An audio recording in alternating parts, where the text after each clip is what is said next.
সারা বাংলাদেশ আজ কাঁদছে।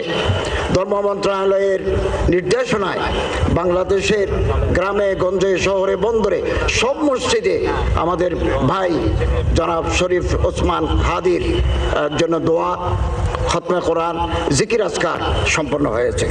আমি তার জীবন বৃত্তান্ত পাঠ করছি। 1993 সালের 30 জুন ঝালকাঠি জেলার নলছিটি উপজেলার জন্ম নেওয়া কবি শরীফ ওসমান হাদি বাংলাদেশের স্বাধীনতা ও সার্বভৌমত্বের প্রতীক হয়ে উঠেছেন। তার ক্ষুরদার যুক্তি, দেশপ্রেম, মানবিক মূল্যবোধ, দৃঢ়তা দিয়ে তিনি দেশকে ভালোবেসেছেন। জান দেব কিন্তু জুলাই দেব না, এই স্লোগান বুকে ধারণ করা হাদি ছিলেন গুম, খুন ও বাংলাদেশের মানুষের গণতান্ত্রিক অধিকার কেড়ে নেওয়া ফ্যাসিস্ট আওয়ামী লীগের বিরুদ্ধে জুলাই পরবর্তী সবচাইতে তীব্র কণ্ঠস্বর।